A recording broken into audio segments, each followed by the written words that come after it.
After an incredible gold haul at Raleigh Valley, Rick Ness's mining season at Duncan Creek has hit a wall. Raleigh Valley delivered over 900 ounces of gold, proving to be one of Rick's most successful ventures. But that success has been hard to replicate. Since leaving Raleigh Valley behind, every move he's made has led to disappointment and dwindling returns. With 3 failed cuts in a row and only 10 ounces of gold per week, Rick is burning through profits faster than he's making them. His target is 500 ounces per week, but for the past 6 weeks, the gold just hasn't been there. One of the recent cuts was so poor that Rick himself called it the worst he'd ever seen. The reality is clear: they need to find better ground, and they need to find it now. A last-ditch gamble on Vegas Valley. With no easy solutions, Rick is forced to look at ground he previously dismissed as too risky. The data shows that the gold channel from Raleigh Valley continues down the valley, and drill hole reports confirm its presence. But the problem is its depth. Bedrock sits 210 feet down, and the pay layer is buried under 160 feet of overburden. Mining this site will require a massive operation. Over 1 million yards of dirt need to be removed, a process that will take at least 7 to 8 weeks, leaving them with only 2 weeks of sluicing before winter shuts everything down. The numbers are staggering. Estimated stripping cost, $1 million. Total overburden, 160 feet deep. Drill hole estimates, $200,000 to $250,000 in gold per day.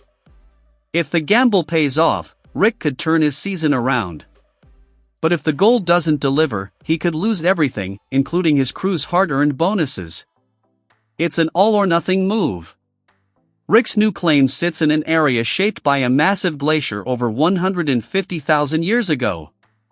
This glacier carved out an ancient riverbed and left behind rich deposits of gold, later buried under nearly 200 feet of dirt and gravel. The potential is undeniable, but so is the challenge. Rick's plan is to follow the pay channel half a mile downstream and open up a new 3-acre cut. He believes that if they can reach bedrock, they could recover over $1 million worth of gold. The problem? There's no guarantee they'll get there in time. With time running out, Rick gathers his crew for a critical discussion. They've all seen the disastrous gold yields from recent cuts, and they know how much is at stake. The decision isn't just about whether to mine Vegas Valley, it's about whether to bet their entire season on it. Rick lays it out clearly. If they succeed, they could pull out more gold in 2 weeks than they have all season. If they fail, they could end the year in financial ruin. Despite the risks, the crew is all in. They aren't satisfied with the way things have been going, and they refuse to walk away empty-handed. With the decision made, work begins immediately.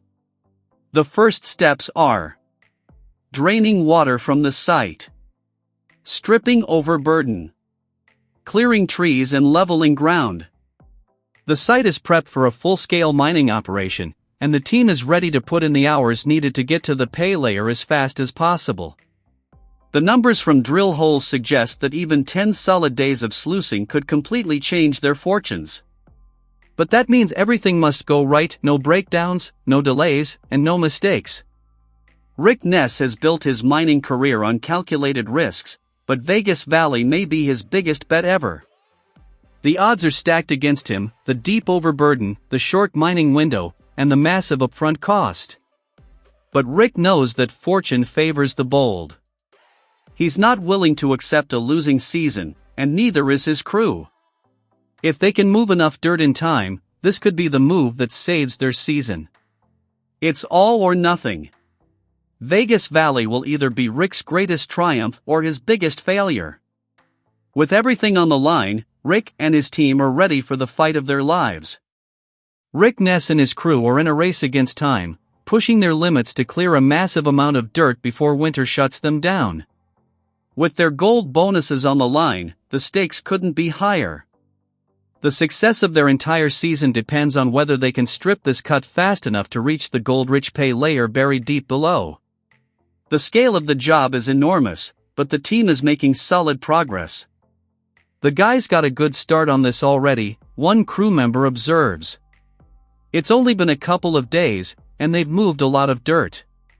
When we get down to the bottom, I don't know what we'll find, but we're sure as hell going to try. The plan is simple, but brutal. They're cutting down in stages, like a staircase, stripping layer by layer until they finally hit pay dirt. Bailey Carton is at the heart of the operation, working the 750 excavator to load dirt into 3 rock trucks, which haul it down the road to a growing waste pile. Up until now, it's just been clearing sections, she explains. But now we can actually start hauling, which is nice. For Rick, this situation feels all too familiar. At Raleigh Valley, he and his team took a massive risk and struck gold. Now, they're making the same bet at Duncan Creek, but the difference is that this time, they don't have the luxury of time. We're betting on this cut to pay off, Rick says. If not, we just lost everything. A close call, disaster nearly strikes. With the team working at full throttle, they can't afford any breakdowns, but as always in mining, things go wrong at the worst times. As the crew pushes forward, Kyle spots a problem.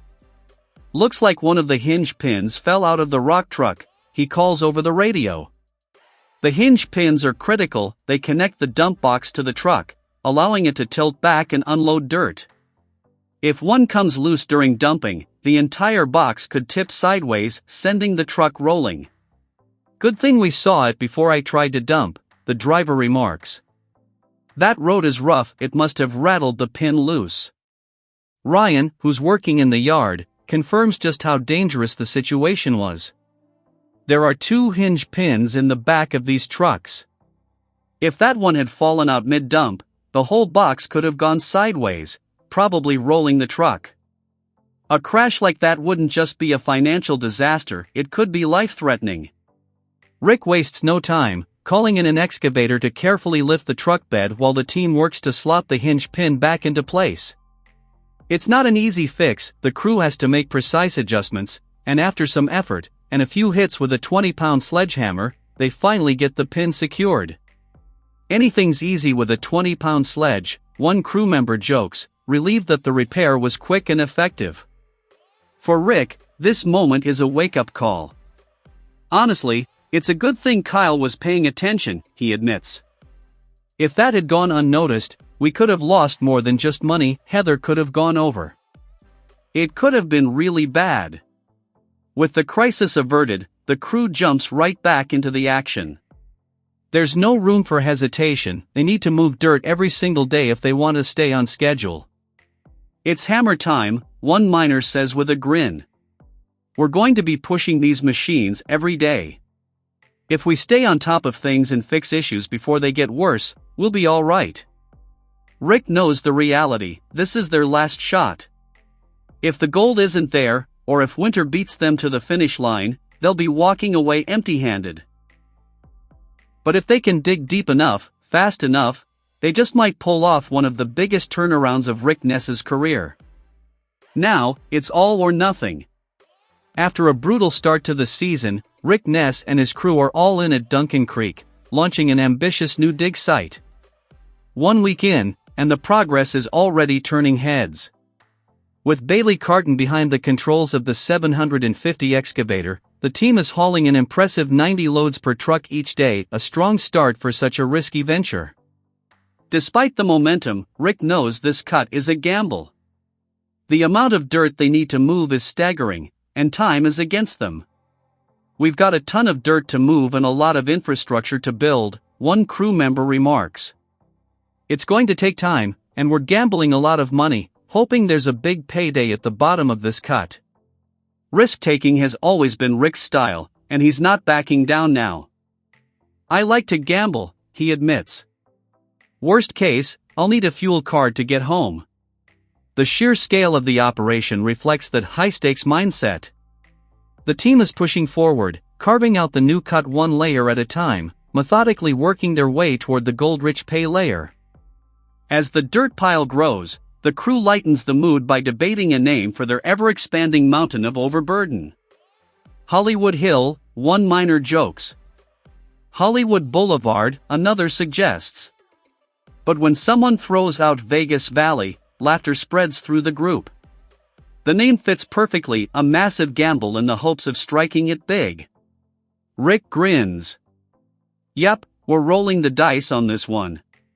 We're gambling with your bonuses and all the gold we've got so far, but if we keep pushing, it might just pay off.